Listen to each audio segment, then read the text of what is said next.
Hello friends, KCC यानी केसरिया commission class के YouTube channel पर आपका एक बार फिर से स्वागत है। इस स्पेशल टेस्ट प्रैक्टिस जो आपको जीके, साइंस और करंट अफेयर्स का दिया जा रहा है, ये टेस्ट नंबर जो है वो 52 है और 52 के पहले का सेट नंबर अगर आपको देखना है तो यूट्यूब चैनल पर आप सर्च करके देख सकते हैं।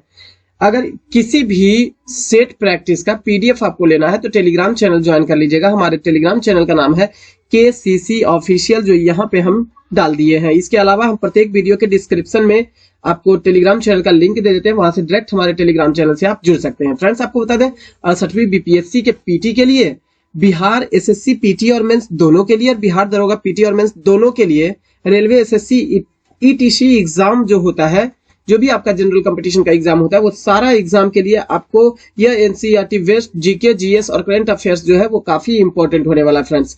तो आप इसको रिवीजन के तौर पर, सीरियसली इसको रिवीजन के तौर पर आप देखते चलेंगे, एक अच्छा खासा कलेक्शन आपके एग्जाम तक आते आते हो जाएगा। फ्रेंड्स, आपको बता दें कि जो भी हम इसके अलावा भी विशिष्ट तौर पर आपके लिए यूट्यूब पर वीडियो डालते हैं, जो प्रत्येक सब्जेक्ट से सब्जेक्ट वाइज कर करके संग्रह कर करके जो क्वेश्चन हम डालते हैं, जैसे अभी हाल ही में हमने बिहार रिलेटेड क्वेश्चन को डाला है 550 से अधिक क्वेश्चन को। वो सभी क्वेश्चन को आप एग्जाम से पहले रिवीजन करेंगे तो निश्चित तौर पर आपका एग्जाम जो है वो बेहतर हो पाएगा। फ्रेंड्स, आपको बता दें फ्रेंड्स कि जिस तरीका से आप अपने तैयारी को बरकरार रखते हैं, जिस तरीका से आप तैयारी को करते हैं, उसी तरीका से हम भी उस तैयारी को करते हैं। इसलिए हमारा जो एक्सपीरियंस है, जो दिए गए एग्जाम को लेकर एक्सपीरियंस है, और जो हम एग्जाम देते आते हैं, तो उस सिलेबस को देखते हुए हम आपको अकॉर्डिंग ही क्वेश्चन देने का प्रयास करते हैं। फ्रेंड्स, तो आप इसको रिवीजन करने का प्रयास कीजिएगा, डेली रिवीजन कीजिएगा, डेली जो हम वीडियो डालते हैं। और फ्रेंड्स, अगर केसरिया कमीशन क्लास का यूट्यूब चैनल, अगर ये वीडियो आपको अच्छा लगता है तो लाइक जरूर कीजिएगा,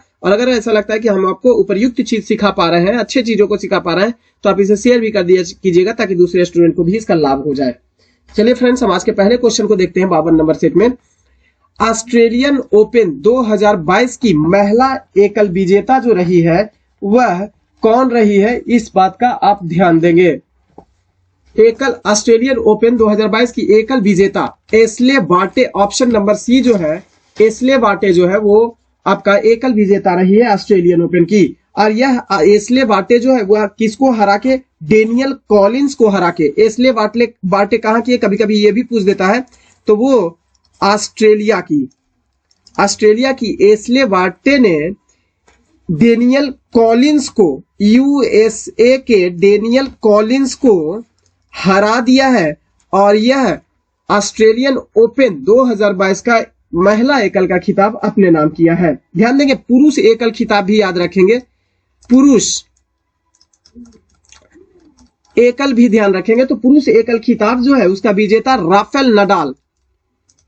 राफेल नडाल जो कहां के हैं, स्पेन का, ये भी आप ध्यान रखेंगे। और इन्होंने हराया किसको है, तो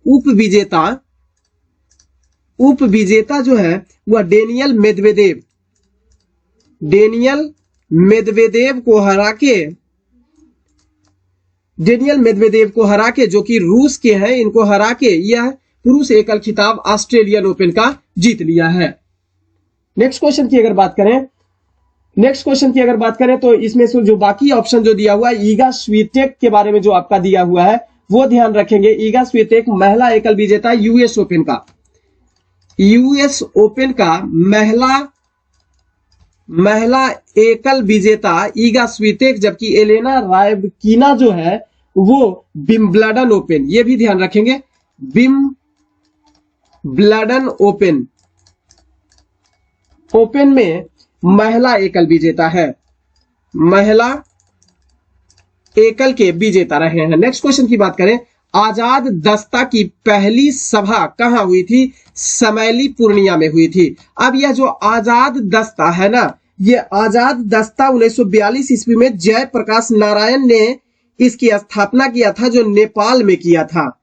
और वो भी ध्यान रखेंगे, मार्च अप्रैल 1943 ईस्वी में नेपाल के राजविलास जंगल में पहला प्रशिक्षण शिविर का गठन किया गया था, जो कि सरदार नित्यानंद के निर्देशन में किया गया था। ये भी आप याद रखिएगा। और वह निर्देशन जो सरदार नित्यानंद का निर्देशन चला था, वो युवाओं को, 25 बिहारी युवाओं को प्रशिक्षण देने के लिए, जिसमें आग्नेयास्त्र को चलाने के लिए प्रशिक्षण दिया गया था। तो ध्यान रखेंगे, यह आजाद दस्ता का गठन जो किया गया था जेपी नारायण जेपी नारायण के द्वारा किया गया था। कब किया गया था? 1942 ईस्वी में भारत छोड़ो आंदोलन के दौरान नेपाल के राजबिलास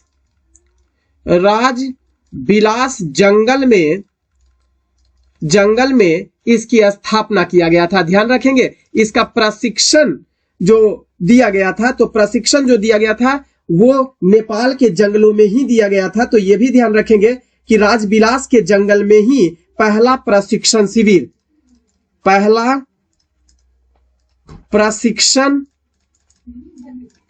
शिविर की स्थापना 1943 ईस्वी में किया गया था। किसके द्वारा किया गया था यह भी ध्यान रखेंगे, तो सरदार नित्यानंद के निर्देशन में किया गया था। क्लियर।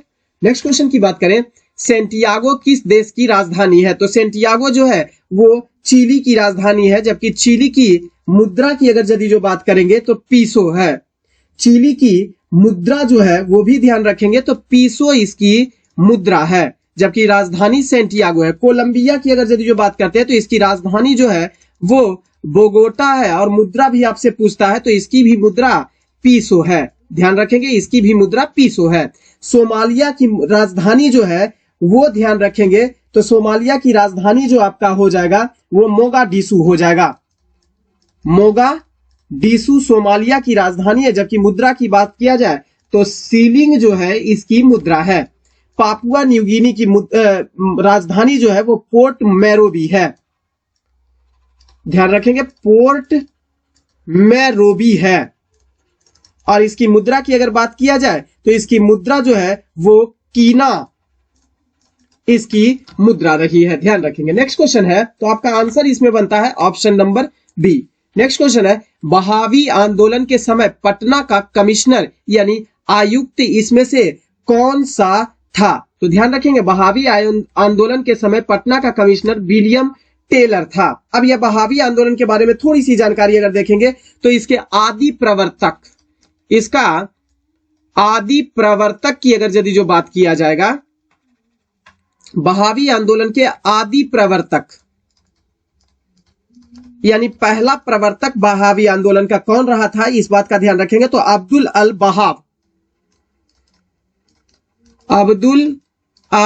बहाव रहा था, जो कहां के थे? अरब निवासी थे। जबकि ध्यान रखेंगे, बहावी आंदोलन जो भारत में इसका जनक है, भारत में बहावी आंदोलन का जनक के तौर पर अगर यदि जो आपसे पूछता है तो सैयद अहमद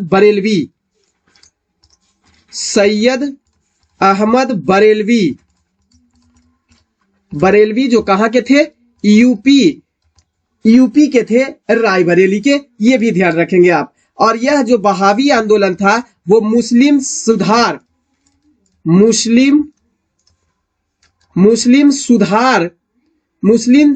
सुधार, ध्यान देंगे, मुस्लिम समाज सुधारक आंदोलन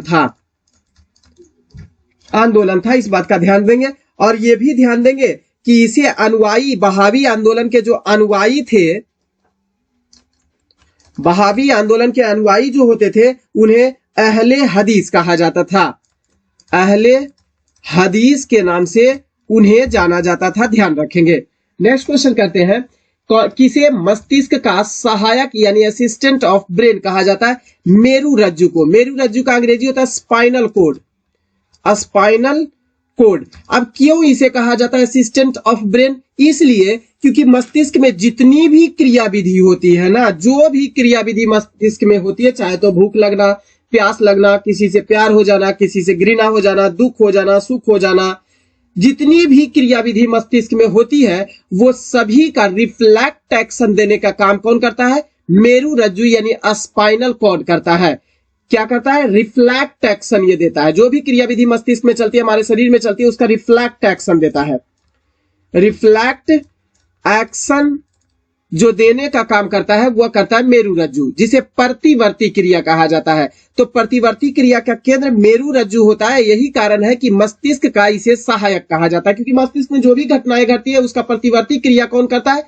मेरु रज्जु। अब जैसे किसी ने आपको गाली दे दिया तो उसके प्रतिवर्ती क्रिया में आपका ब्रेन जो है, हो सकता है उसको 2 तबड़ाक मार दिया या 10 गाली और आप खींच दीजिए उसको, तो उसे उसका प्रतिवर्ती क्रिया कहा जाता है, जिसकी खोज मार्शल मार्शल हॉल नामक विद्वान के द्वारा इसकी खोज किया गया था। नेक्स्ट क्वेश्चन है, कौन सा रोग संक्रामक रोग नहीं है? संक्रामक रोग यानी कॉन्टामिनेटेड डिजीज उसे कहा जाता है जो एक व्यक्ति को संक्रमित होने के बाद वह दूसरे व्यक्ति को संक्रमित वह रोग कर सकता है, उसे ही संक्रामक रोग कहा जाता है, फैलने वाला रोग जिसको कह सकते हैं। तो इसमें से डिप्थेरिया, टाइफाइड है और मलेरिया फैलने वाला समाज में रोग होता है। लेकिन कैंसर जो होता है किसी एक व्यक्ति के पास है तो ऐसा नहीं कि व्यक्ति के संपर्क में आने से आपको भी कैंसर हो जाएगा। तो कैंसर संक्रामक रोग के अंतर्गत नहीं आता, कॉन्टामिनेटेड डिजीज के अंतर्गत, असंक्रामक रोग के अंतर्गत कैंसर को शामिल किया जाता है। नेक्स्ट क्वेश्चन है, एक व्यक्ति अगर झूले में बैठकर झूल रहा है, यदि व्यक्ति एकाएक खड़ा हो जाए तो आवर्तकाल पर क्या प्रभाव पड़ेगा? तो टी बराबर फॉर्मूला होता है 2 पाई अंडर रूट एल बट्टा जी। टी बराबर 2 पाई अंडर रूट एल बट्टा जी होता है इसका फॉर्मूला। क्लियर? अब देखेंगे, अगर झूला पर बैठा हुआ व्यक्ति अगर झूला झूल रहा है, एकाएक खड़ा हो जाता है तो क्या होता है? ग्रेविटेशनल फोर्स के विरुद्ध उसकी लंबाई में क्या हो जाती है? कमी आ जाती है, लंबाई में कमी आ जाती है। ग्रेविटेशनल फोर्स नीचे रहता है और उसके विपरीत अगर उसके ऊपर खड़ा हो जाता है तो उसके लंबाई में कमी आ जाती है। तो जब लंबाई में कमी आ जाएगा तो हमारा टाइम पीरियड में भी क्या हो जाएगा? कमी आ जाएगा, क्योंकि एक दूसरे के समानुपाती है। क्लियर? लंबाई में कमी आएगा तो टाइम पीरियड भी कम हो जाएगा, यानी आवर्तकाल क्या हो जाता है? कम हो जाता है। और ऐसे स्थिति में परिणाम क्या निकलता है? तो झूला जल्दी जल्दी झूलने लगता है। नेक्स्ट क्वेश्चन है, जब प्रकाश के प्राथमिक रंग लाल, हरा और नीला, यहां पे दे दिया है प्राथमिक रंग के 3 प्राथमिक रंग होता है प्रकृति में। कौन कौन? एक होता है रेड, जिसको आर कहा जाता है, आर से सूचित करते हैं। दूसरा होता है ब्लू और तीसरा होता है ग्रीन। यही 3 रंग जो होता है वो प्राथमिक रंग के तौर पर जाना जाता है। इसके अलावा सहायक रंग भी होता है, जो 2 प्राथमिक रंगों के मिलने से जिस रंग का निर्माण होता है उसे कहा जाता है सहायक रंग। क्लियर? तो देखेंगे, रेड और ब्लू के मिलने से क्या बनता है? मैजेंटा बनता है, जबकि ब्लू और ग्रीन के मिलने से पीकॉक ब्लू बनता है और रेड और ग्रीन के मिलने से येलो रंग का निर्माण होता है। क्लियर? अब देखेंगे, रेड, ब्लू और ग्रीन तीनों प्राथमिक रंग मिल जाएगा तो व्हाइट रंग का निर्माण हो जाता है। क्लियर? तो तीनों प्राथमिक रंग के मिलने से सफेद रंग का निर्माण होता है। नेक्स्ट क्वेश्चन की बात करें तो ध्वनि तरंगे किसके कारण प्रतिध्वनि उत्पन्न करता है? तो परावर्तन के कारण प्रतिध्वनि उत्पन्न करता है। और प्रतिध्वनि सुनने के लिए स्रोत और श्रोता के बीच की दूरी 16.6 मीटर अप्रॉक्स की अगर यदि जो बात करेंगे, अप्रॉक्स की बात करेंगे तो 17 मीटर के बराबर होता है, जो एक स्रोत और श्रोता के बीच में प्रतिध्वनि सुनने का दूरी होता है। नेक्स्ट क्वेश्चन है, समुद्र या महासागर में डूबी हुई कोई वस्तु है और उसकी स्थिति जानना है आपको, तो ऐसे स्थिति में किस यंत्र का प्रयोग करेंगे? तो ऐसे स्थिति में सोनार का प्रयोग हम लोग आसानी से कर सकते हैं, जिससे उसके स्थिति के बारे में पता लग जाए और वस्तु को ढूंढने में मदद मिल जाए। इसका पूरा रूप होता है sound navigation and ragging. Sound navigation and ragging होता है। नेक्स्ट क्वेश्चन की बात करें तो भारत में नैनो मिशन की शुरुआत हुई थी।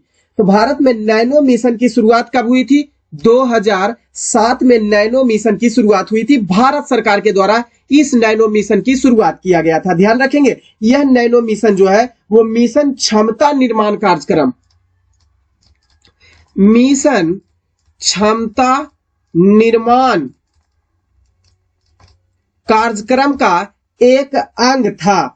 क्लियर? इसका उद्देश्य जो क्या था कि मानव संसाधन का विकास करना, बुनियादी ढांचे का विकास करना, बुनियादी अनुसंधान को बढ़ावा देना और प्रयोगों और अनुप्रयोगों को बढ़ावा देना, यही इस नैनो मिशन का उद्देश्य था। और यह किस मिशन के तहत? तो मिशन क्षमता निर्माण कार्यक्रम के तहत चलाया गया भारत सरकार का एक नैनो मिशन कार्यक्रम जो 2007 में हुआ था। नेक्स्ट क्वेश्चन, सूर्य द्वारा उत्सर्जित एवं त्वचा के कैंसर हेतु उत्तरदायी विकिरण जो है वो कौन सा है? तो अल्ट्रावायलेट किरण है।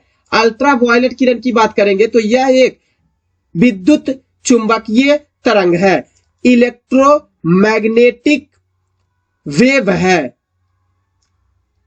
इलेक्ट्रोमैग्नेटिक वेव के अंतर्गत शामिल किया जाता है अल्ट्रावायलेट यानी पराबैंगनी तरंग को। इस पराबैंगनी तरंग की खोज कार्ल रीटर के द्वारा किया गया था। कार्ल रीटर ने इस पराबैंगनी तरंग की खोज की थी। इसका तरंग दैर्ध्य परिसर की बात किया जाए, तरंग दैर्ध्य परिसर की अगर यदि जो बात किया जाए तो वह 10 पर पावर माइनस 8 मीटर से लेकर 10 पर पावर माइनस 7 मीटर के बराबर होता है। जबकि बात किया जाए इसके आवृत्ति परिसर की बात किया जाए तो 10 पर पावर 16 हर्ट्ज से लेकर 10 पर पावर 18 हर्ट्ज के बीच पाई जाती है। इसकी 10 पर पावर 16 से लेकर 10 पर पावर 14 हर्ट्ज, 18 नहीं, इसको ध्यान रखेंगे। 10 पर पावर 14 हर्ट्ज होता है इसकी आवृत्ति परिसर। नेक्स्ट क्वेश्चन है, सौर ऊर्जा से रासायनिक ऊर्जा में रूपांतरण का उदाहरण क्या होता है? प्रकाश संश्लेषण की अभिक्रिया होता है। नेक्स्ट क्वेश्चन है, प्रधानमंत्री जीवन ज्योति मिशन योजना बीमा योजना PMJJBY यानी प्रधानमंत्री जीवन ज्योति बीमा योजना की शुरुआत किस वर्ष की गई थी? तो 2015 में इसकी शुरुआत किया गया था। ध्यान रखेंगे इसके तहत क्या किया गया था? तो इसके तहत इस योजना के तहत क्या किया गया था? तो इसके तहत 18 से 50 वर्ष के आयु वाले जो भी व्यक्ति है और उसका बैंक खाता है यानी खाता धारक जो कि 18 से 50 आयु वर्ग के हैं उसके लिए क्या किया गया है कि 330 रुपया में, ध्यान रखेंगे 330 रुपया में 2 लाख रुपया का प्रीमियर पर जीवन बीमा कराया गया है। 303 रुपया में के प्रीमियम पर 2 लाख रुपया का क्या किया गया है? तो बीमा कराया गया है, बीमा प्रदान किया गया है। नेक्स्ट क्वेश्चन है, थर्मोस्कोप यानी प्रारंभिक थर्मामीटर का आविष्कार किसने किया था? तो प्रारंभिक थर्मामीटर का आविष्कार गैलीलियो के द्वारा किया गया था। ध्यान रखेंगे 1593 ईस्वी में किया गया था। अब ध्यान रखेंगे इस गैलीलियो को खगोल विज्ञान का जनक माना जाता है। गैलीलियो को खगोल विज्ञान का जनक माना जाता है, खगोल विज्ञान का जनक माना जाता है इस गैलीलियो को। और यह गैलीलियो का जन्म की अगर यदि जो बात कभी कभी ये भी क्वेश्चन पूछता है तो इनका जन्म जो हुआ था वो इटली में हुआ था। ध्यान रखेंगे 15 फरवरी को हुआ था। 15 फरवरी 1564 ईस्वी में हुआ था। नेक्स्ट क्वेश्चन है, कौन सी एक सबसे बड़ी संसदीय समिति है? तो सभी का ध्यान देंगे कि जिसमें ज्यादा सदस्य होगा वो बड़ी संसदीय समिति होगा। लोक लेखा समिति में कुल सदस्यों की संख्या होती है 22। लोक लेखा समिति में सदस्यों की संख्या होती है 22 सदस्य होते हैं, जिसमें लोकसभा के 15 सदस्य होते हैं और राज्यसभा के 7 सदस्य होते हैं। जबकि प्राक्कलन समिति में कुल 30 सदस्य होते हैं और 30 के 30 लोकसभा से होते हैं। जबकि सरकारी उपक्रम समितियां जो है इसमें पहले मूलतः अगर यदि जो देखा जाए मूल रूप से इसमें 15 सदस्य होते थे, क्लियर। लेकिन वर्तमान स्वरूप अगर यदि जो देखा जाए तो 1974 ईस्वी से 1974 से अगर यदि जो देखा जाए तो इसके सदस्यों की संख्या कुल हो गई है 22। वर्तमान परिस्थिति अगर इसका देखा जाए तो अभी वर्तमान में 22 कर दिया गया है इसको।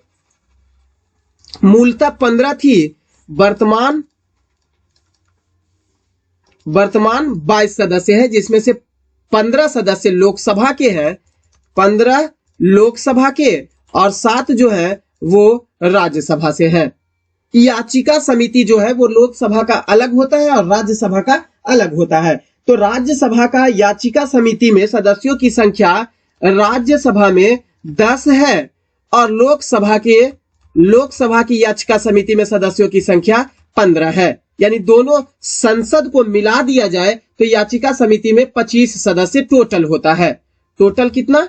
टोटल 25 होता है। अलग अलग होता है, राज्यसभा का अलग होता है, लोकसभा का याचिका समिति अलग होता है, ध्यान देंगे। लेकिन फिर भी प्राक्कलन समिति में सदस्यों की संख्या 30 है, अतः यह सबसे बड़ी संसदीय समिति होती है। नेक्स्ट क्वेश्चन है, जून 2022 के अनुसार टॉप 500 सुपर कंप्यूटर में शीर्ष स्थान पर कौन सा कंप्यूटर रहा है? इस चीज को ध्यान देंगे। तो पहला कंप्यूटर जो रहा है वो फ्रंटियर रहा है और यह अमेरिका की है, क्लियर।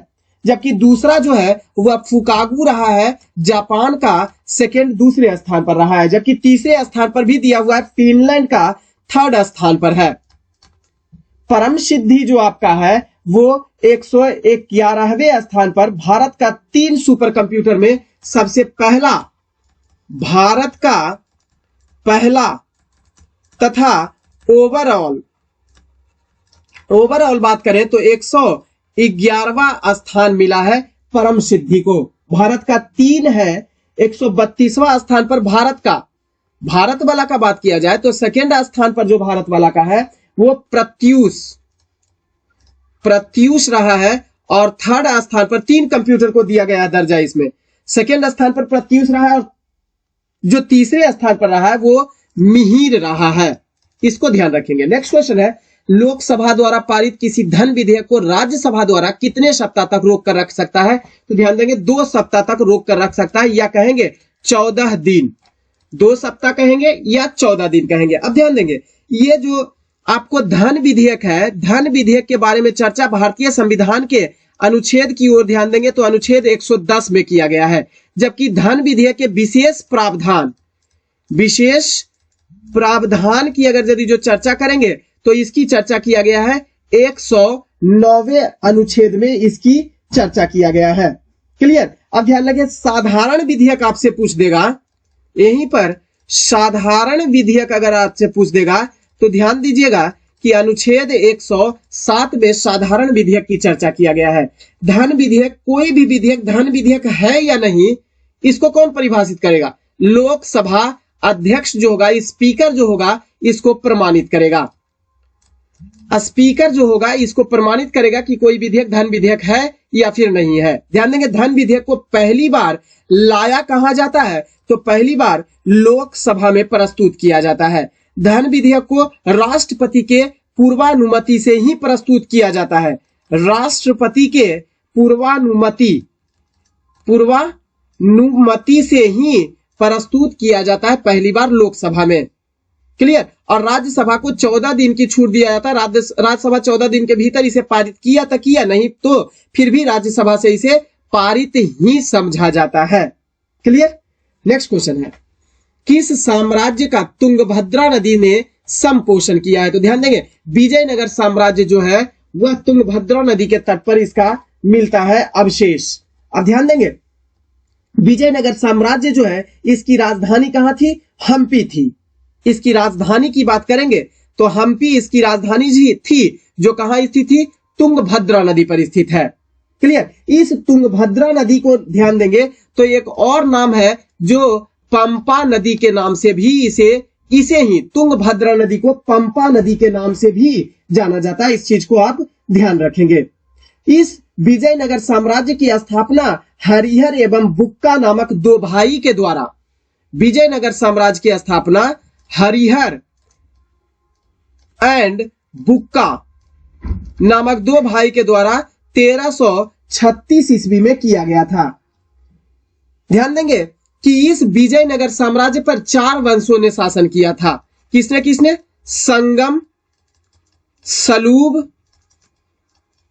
तुलूब और अराबीडू वंश। अराबीडू वंश 4 वंशों ने शासन किया था क्रम से। संगम, सलूब, तुलूब और अराबीडू वंशों ने शासन किया था। ध्यान देंगे, हरिहर और बुक्का ने यहां पर संगम राजवंश की स्थापना की थी। सबसे पहला वंश संगम राजवंश की स्थापना हरिहर एवं बुक्का के द्वारा किया गया था, जो अपने पिता संगम के नाम पर संगम वंश की स्थापना किया था, क्लियर।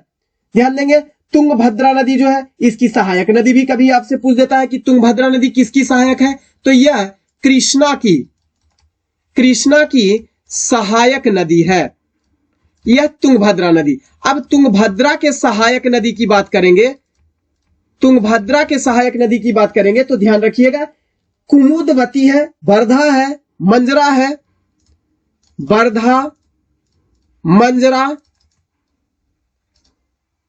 कुमुदवती, इसके अलावा भी ध्यान रखेंगे, कुमुदवती के अलावा ध्यान रखेंगे हिंद, ETC, ये है तुंगभद्रा की सहायक नदी। क्लियर। नेक्स्ट क्वेश्चन की बात करें, राज्यपाल का संदर्भ में कौन सा कथन है जो आपको सही है और ग्रुपिंग में आपका आंसर देना। ध्यान देंगे, राज्यपाल का वेतन राज्य के संचित निधि पर भारित होता है। ध्यान दीजिएगा, राज्यपाल का जो वेतन होता है वो संचित निधि पर भारित होता है, जिसकी चर्चा किया जाए तो अनुच्छेद 202 में इसकी चर्चा की गई है। क्लियर। तो ये बात तो आपका बिल्कुल पूरी तरीका से सही है। दूसरा है, अनुच्छेद 356 के अंतर्गत राज्यपाल मुख्यमंत्री की सलाह पर राष्ट्रपति शासन लगाने की सिफारिश करता है। ये तो बात सही है कि अनुच्छेद 356 में राष्ट्रपति शासन या राजकीय शासन की चर्चा किया गया है, लेकिन राज्यपाल करेगा सिफारिश मुख्यमंत्री की सलाह पर, यह गलत है। मुख्यमंत्री की सलाह पर नहीं करेगा, बल्कि जब देखेगा कि राज्य का संवैधानिक जो तंत्र है वो विफल हो गया है, ऐसे स्थिति में राज्यपाल राष्ट्रपति से अनुमोदन करता है कि राज्य में संवैधानिक तंत्र विफल हो गया, जिसके कारण से राष्ट्रपति आपात लगाया जा सकता है। और राष्ट्रपति जब आपात लगाया जाएगा तो राष्ट्रपति अपने राज्यपाल के कहे हुए विचार पर स्वविचार प्रकट करेगा, स्वविचार के आधार पर ही राष्ट्रपति शासन लगाया जाता है। तो ये आपका जो है वो गलत हो जाएगा, आपका एक जो है वो बिल्कुल सही है। नेक्स्ट क्वेश्चन है, राष्ट्रपति को प्राप्त वीटो शक्ति के संदर्भ में निम्नलिखित युग्मों पर आपको विचार करना है। समझेंगे कि राष्ट्रपति को 4 प्रकार का वीटो प्राप्त है। वीटो पावर जो है वो राष्ट्रपति का 4 है। एक आत्यांतिक वीटो है, विशेषिक वीटो है, पॉकेट वीटो है और निलंबनकारी वीटो है। यहां पर निलंबनकारी नहीं दिया है, तो चौथा में आप ऐड करेंगे निलंबनकारी, निलंबनकारी वीटो। तो यही 4 वीटो राष्ट्रपति को प्रदान किया गया है। अत्यांतिक वीटो क्या होता है, जो ध्यान देंगे थोड़ा सा। अत्यांतिक वीटो जो होता है वो होता है विधायिका द्वारा पारित विधेयक पर अपनी राय सुरक्षित रखना। क्लियर। तो ये तो इससे मैच रहता तो बात बिल्कुल बन सकता था। दूसरा है विशेषिक वीटो। विशेषिक वीटो किसे कहा जाता है, तो जो विधेयिका द्वारा उच्च बहुमत से निरस्त किया जा सके। तो अगर यदि जो आपको 2 का आंसर इसके साथ मैच किया होता तो आपका बिल्कुल बात बन सकता था। क्लियर। लेकिन है नहीं, उल्टा पुल्टा। तीसरा है पॉकेट वीटो। पॉकेट वीटो है विधायिका द्वारा पारित विधेयक पर कोई निर्णय नहीं लेना, ये आपका बिल्कुल ही सही हो जाएगा, अतः तीसरा आपका सही है। चौथा जो है निलंबनकारी वीटो, यह वह वीटो होता है जो विधायिका द्वारा साधारण बहुमत से निरस्त किया जाए। विधायिका द्वारा साधारण बहुमत से निरस्त विधेयक, इसे ही निलंबनकारी विधेयक के नाम से जाना जाता है। क्लियर। तो आप चारों के बारे में समझ गए होंगे। तो तीसरा आपका जो है वो सही मिलान किया हुआ है। नेक्स्ट क्वेश्चन है, WTO का 12वां मंत्री स्तरीय सम्मेलन कहां किया गया है। ध्यान रखेंगे, ये जेनेवा में किया गया है। WTO का यानी वर्ल्ड ट्रेड ऑर्गेनाइजेशन का 12वां मंत्री स्तरीय सम्मेलन का आयोजन किया गया है। अब ये भी ध्यान रखेंगे कब किया गया है, ये बड़ा इंपॉर्टेंट है। तो यह किया गया है जून 2022 में। जून 2022 में इसका आयोजन किया गया था और इसकी सह अध्यक्षता जो है वो स्विट्जरलैंड और कजाकिस्तान रहा है। सह अध्यक्ष स्विट्जरलैंड एंड कजाकिस्तान। क्लियर।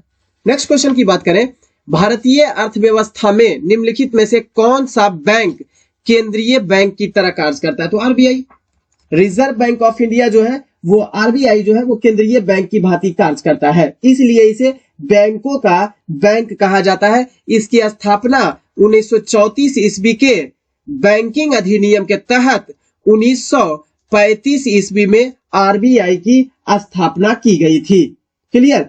ध्यान देंगे, आरबीआई के वर्तमान अध्यक्ष जो है, वर्तमान गवर्नर जो है वो शक्तिकांत दास है। क्लियर? नेक्स्ट क्वेश्चन है, एक्स देश में आर्थिक समृद्धि अनिवार्य रूप से होगी यदि एक्स देश में पूंजी निर्माण होता है, तो ऐसे स्थिति में एक्स देश में आर्थिक समृद्धि अनिवार्य रूप से जारी रहेगी। नेक्स्ट क्वेश्चन है, कौन एजुकेशन टाउनशिप बनाने वाला भारत का पहला राज्य बन गया है? एजुकेशन टाउनशिप बनाने वाला भारत का पहला राज्य जो है वो उत्तर प्रदेश बन गया है। नेक्स्ट क्वेश्चन है, 2 अक्टूबर को महात्मा गांधी का जन्म दिवस अंतर्राष्ट्रीय अहिंसा दिवस के रूप में मनाए जाने का निर्णय कहां लिया गया? संयुक्त राष्ट्र संघ के द्वारा, यूएनओ के द्वारा लिया गया। ध्यान देंगे, अंतर्राष्ट्रीय अहिंसा दिवस के रूप में मनाने के लिए महात्मा गांधी का 2 अक्टूबर जो कि उनका जन्म दिवस के रूप में मनाया जाता है। अब ध्यान देंगे कि यह कब किया गया था, कब इसे लागू किया गया था, तो ध्यान देंगे 15 जून 2007 को इसके लिए वोटिंग हुआ था। तो यह जो है 2007 से ही लागू है। नेक्स्ट क्वेश्चन है, भारत की अंतःकालीन संसद में कितने सदस्य होते हैं? तो भारत के अंतःकालीन सदस्य में 313 सदस्य के रूप में संविधान तैयार किया गया था। क्लियर? जो कि 26 जनवरी 1950 ईस्वी को भारत का संविधान लागू किया गया। क्लियर? तो अंतःकालीन संसद पूछेगा तो 313 सदस्य थे। नेक्स्ट क्वेश्चन है, राष्ट्रपति द्वारा संसद के 2 सदनों के लिए कुल कितने सदस्यों को नामित किया जा सकता है? तो राष्ट्रपति के द्वारा कह रहा, तो 12 सदस्यों को नामित किया जाना बहुत ही जरूरी होता है। अगर इन क्षेत्रों से नहीं आए हैं तब ऐसे स्थिति में इसका प्रयोग किया जाता है। क्लियर? अब इसकी चर्चा किस अनुच्छेद में किया गया है ये भी ध्यान रखेंगे, तो अनुच्छेद 330 अनुच्छेद में इसकी चर्चा मिलती है। नेक्स्ट क्वेश्चन है, हाल ही में 6 अक्टूबर 2022 को किस राज्य केंद्र शासित प्रदेश में पहला पक्षी महोत्सव आयोजित किया गया है? ध्यान रखेंगे, यह जम्मू कश्मीर में आयोजित किया गया है हाल ही में। अब जम्मू कश्मीर के कहा? अनंतनाग जिले में, जम्मू कश्मीर के अनंतनाग जिले में आयोजित किया गया है। आप इसका ध्यान रखेंगे। ये भी ध्यान रखेंगे कि जम्मू कश्मीर के पर्यटन सचिव जो है वो सरमद हफीज है, इसने इस महोत्सव का शुभारंभ किया था। क्लियर? नेक्स्ट क्वेश्चन है, पार्कर सोलर प्रोब के बारे में निम्नलिखित कथनों पर आपको विचार करना है। तो पार्कर सोलर प्रोब एक रोबोटिक स्पेसक्राफ्ट है, बिल्कुल सही है। इसका प्रक्षेपण क्या 6 दिसंबर 2018 को हुआ था? ये आपको गलत हो जाएगा। इसका प्रक्षेपण जो है 6 अगस्त 2019 को किया गया था। 2019 को किया गया था, 6 अगस्त के ही दिन, सॉरी 6 दिसंबर के ही दिन, सॉरी ये भी गलत है, 6 दिसंबर के दिन, दिसंबर नहीं है, 6 अगस्त 2019 को इसका प्रक्षेपण किया गया था। कहां से? फ्लोरिडा के केनेडी स्पेस सेंटर से किया गया था, श्रीहरिकोटा से नहीं। कहां? फ्लोरिडा के केनेडी स्पेस सेंटर से इसका प्रक्षेपण किया गया था। तो ये तो आपका गलत हो गया, ये आपका गलत हो गया। तीसरा आते हैं, यह सूर्य के बाहरी भाग कोरोना के वातावरण का अध्ययन करेगा, ये भी सही है आपका। चौथा है, नासा का पार्कर सोल प्रोब 6 अगस्त 2019 को रवाना यानी प्रक्षेपण किया गया था, ये सही है। तो एक से अधिक आपका सही हो जाने का मतलब ऑप्शन नंबर ई हो जाएगा। नेक्स्ट क्वेश्चन है, बिहार आर्थिक सर्वेक्षण पहली बार किस वित्तीय वर्ष के लिए प्रकाशित किया गया है? 2006-07 के लिए पहली बार यह प्रकाशित किया गया है। तत्कालीन उप मुख्यमंत्री और राज्य वित्त मंत्री सुशील कुमार मोदी के द्वारा किया गया था। 2006 से 7 में किया गया था, इसका आप ध्यान देंगे। लेकिन भारत में प्रथम आर्थिक सर्वेक्षण अगर यदि पूछेगा, ये आर्थिक सर्वेक्षण भारत में पूछेगा तो भारत के में यह हो जाएगा कब? तो 1950 से 51 भारत में हो जाएगा। क्लियर? और पहली बार यह बजट के रूप में पेश किया गया था कहां? तो बजट के रूप में 1964 के बजट में प्रस्तुत किया गया था। इस चीज का आप ध्यान रखेंगे। नेक्स्ट क्वेश्चन है, निम्नलिखित तापमापियों में से किसे पायरोमीटर कहा जाता है? तो विकिरण तापमापी को पायरोमीटर कहा जाता है क्योंकि इसे अति उच्च तापमान को मापने के लिए इसका इस्तेमाल किया जाता है, इसलिए इसे पायरोमीटर कहा जाता है। जो इसका सबसे न्यूनतम तापमान मापक होता है वो 800 डिग्री सेल्सियस। पायरोमीटर का सबसे न्यूनतम ताप क्या होता है? न्यूनतम ताप को जो मापता है वो 800 डिग्री सेल्सियस तापमान न्यूनतम होता है इसका, और अधिकतम की कोई सीमा इसका नहीं है। नेक्स्ट क्वेश्चन है, बुर्ज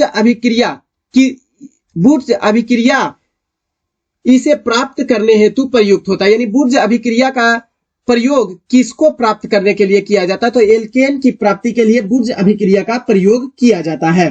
क्लियर? अब ध्यान देंगे, संतृप्त हाइड्रोकार्बन जो होता है उसको एल्केन भी कहेंगे और इसे पैराफीन के नाम से भी जाना जाता है। इसे ही पैराफीन, एक और नाम लिखेंगे पैराफीन, पैराफीन। और यह भी ध्यान रखेंगे यह संतृप्त हाइड्रोकार्बन है, संतृप्त हाइड्रोकार्बन है। संतृप्त हाइड्रोकार्बन के अंतर्गत इसे शामिल किया जाता है। क्लियर? नेक्स्ट क्वेश्चन की बात करें, मई 2022 जो 41वां हुनर हॉट सम्मेलन का आयोजन कहां किया गया है? 41वां हुनर हॉट का आयोजन जो है वो मई 2022 से अप्रैल 2022 में किया गया। मई 2022 से अप्रैल 2022 तक। अच्छा, ये 40वां वाला है। मई 2022 में 41वां किया गया था और अप्रैल 2022 में 40वां किया गया था। ये भी ध्यान रखें। अप्रैल 2022 में 40वां का आयोजन हुआ था, जबकि 41वां मई 2022 में हुआ। और यह कहां हुआ? आगरा में किया गया, ऑप्शन नंबर बी में किया गया। जबकि ध्यान देंगे जो मुंबई में हुआ था वो 40वां हुआ था। मुंबई जो है वो 40वां हुआ था, ध्यान रखेंगे। हुनर हॉट का ही आयोजन किया गया था। क्लियर? अब इसमें होता क्या है, तो विभिन्न राज्य या केंद्र शासित प्रदेशों के कारीगर अपने हस्तशिल्प को प्रदर्शित करता है। राज्य के कारीगर का हस्तशिल्प प्रदर्शनी होता है। क्लियर? नेक्स्ट क्वेश्चन है, अकार्बनिक यौगिकों में संश्लेषित प्रथम कार्बनिक यौगिक इसमें से कौन सा था? तो यूरिया था, जो ऑप्शन नंबर ए में दिया हुआ है, जो कि अकार्बनिक यौगिकों में संश्लेषित प्रथम कार्बनिक यौगिक था यूरिया। अब ध्यान देंगे इसकी खोज किसके द्वारा किया गया? बोहलर। पहली बार बोहलर के द्वारा किया गया था, सन 1828 ईस्वी में किया गया था, जो अमोनियम साइनेट से संश्लेषित किया गया था। अमोनियम साइनेट से इसका संश्लेषण हुआ था, इसका संश्लेषण हुआ था, ये आप ध्यान रखेंगे। क्लियर? नेक्स्ट क्वेश्चन की अगर बात करें, किस आयोग या समिति ने धन के निर्गमन के मुद्दे पर दादा भाई नेहरू से प्रश्न किया था? बड़ा इंपॉर्टेंट क्वेश्चन है। बेल्वी समिति, ऑप्शन नंबर डी, बेल्वी समिति ने धन के निर्गमन सिद्धांत पर दादा भाई नेहरू से प्रश्न किया था। अब ध्यान देंगे इसमें दिया हुआ मेस्टन समिति, इसका संबंध किससे है? बड़ा इंपॉर्टेंट इसमें दे दिया है ऑप्शन। मेस्टन समिति का संबंध राजस्व से संबंधित है, राजस्व से संबंधित है मेस्टन समिति। इसमें और भी दिया लेटन समिति। इसमें क्या हुआ था? तो लेटन समिति जो है वो केंद्र एवं प्रांत की सरकारों के मध्य राजस्व विभाजन के मुद्दे पर विचार किया गया था। केंद्र एवं प्रांत की सरकार, प्रांत की सरकारों के मध्य राजस्व विभाजन हुआ था। राजस्व विभाजन पर विचार किया गया था, जिसे लेटन समिति के तहत किया गया था। एक दत्ता समिति भी है। दत्ता समिति जो है वो कीमतों के उतार चढ़ाव पर विचार किया, कीमत के उतार चढ़ाव पर विचार किया था, इसे दत्ता समिति के तहत ऐसा किया गया था। नेक्स्ट क्वेश्चन है, फिरोज शाह तुगलक के संबंध में निम्नलिखित कथनों पर आपको विचार करना है। तो फिरोज शाह तुगलक जो है उस पर विचार करने के लिए कौन सा आपका सही है, इस पर आपका विचार करना है। तो ध्यान देंगे, फिरोज शाह तुगलक इसने एकता को वंशानुगत बना दिया था, एकता को वंशानुगत बना दिया था। ऑप्शन की ओर ध्यान देंगे तो केवल इसने एकता को वंशानुगत बनाया, गलत हो जाएगा। इसने सेना में वंशानुगत पद्धति को लागू किया, नहीं, यह भी नहीं फिरोज शाह तुगलक किया था। इसने सिपाहियों को नगद वेतन देता था, तो सिपाहियों को नगद वेतन अलाउद्दीन खिलजी ने शुरू किया और बाद में फिरोज शाह तुगलक ने भी इसे जारी रखा और अपने सिपाहियों को नगद वेतन देता था। तो केवल 3 जो होगा वो आपको सही होगा फिरोज शाह तुगलक के बारे में। क्लियर? नेक्स्ट क्वेश्चन है, बुद्ध की जीवन की रचना बौद्ध साहित्य में विशेष स्थान रखती है। निम्नलिखित में से कौन सी एक बुद्ध की पूर्ण जीवनी है? तो ललित विस्तार जो है वो पूर्ण जीवनी के तौर पर माना जाता है। यह एक महायान बौद्ध सूत्र है, महायान बौद्ध सूत्र है ललित विस्तार। क्लियर? मिलिंद पन्हो जो है वो बौद्ध भिक्षु नागसेन या मिलिंद पन्हो नागसेन तथा इंडो ग्रीक राजा मिनांडर के बीच प्रश्नोत्तरी है। प्रश्नोत्तरी के रूप में एक पुस्तक है मिलिंद पन्हो। सारीपुत्र प्रकरण जो है वो गौतम बुद्ध के एक प्रमुख शिष्य जो सारीपुत्र थे उनके विषय में जानकारी दिया गया है। सारीपुत्र के विषय में जानकारी है। जो कौन थे? यह बुद्ध के शिष्य थे, इसके बारे में जानकारी दिया गया है। क्लियर? अवदान शतक जो है वो बौद्ध धर्म से संबंधित एक 100 चरित्र संबंधी कहानियों का संग्रह है। 100 चरित्र संबंधी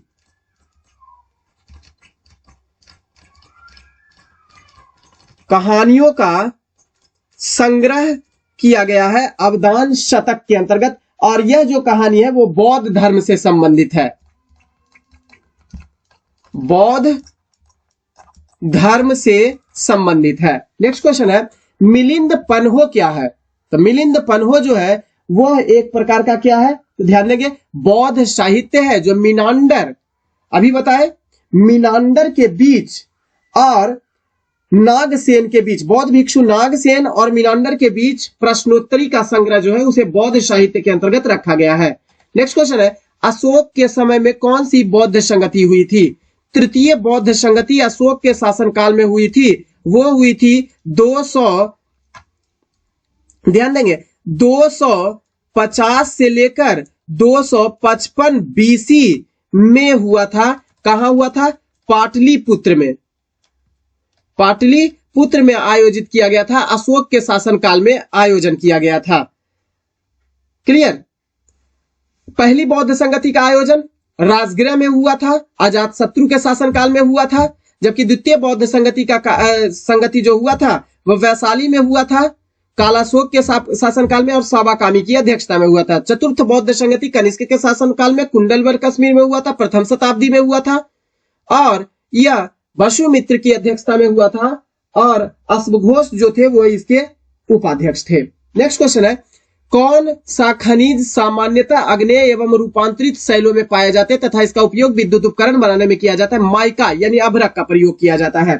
नेक्स्ट क्वेश्चन है, महाद्वीपों एवं महासागरों के वितरण से संबंधित महाद्वीपीय विस्थापन सिद्धांत किस वैज्ञानिक के द्वारा प्रतिपादन किया था? अल्फ्रेड वेगनर नामक विद्वान के द्वारा प्रतिपादन किया गया था 1912 ईस्वी में। ध्यान रखेंगे। क्लियर? यह सिद्धांत महाद्वीपीय एवं महासागरों के वितरण से संबंधित सिद्धांत को कहा गया। नेक्स्ट क्वेश्चन है, भूकंपीय तीव्रता को किससे मापा जाता है? तो भूकंप की तीव्रता को रिएक्टर स्केल के द्वारा मापा जाता है, भूकंप की तीव्रता को। क्लियर? ध्यान रखेंगे, भूकंपीय तीव्रता को मापने के लिए रिएक्टर स्केल या फिर इसी को रीचर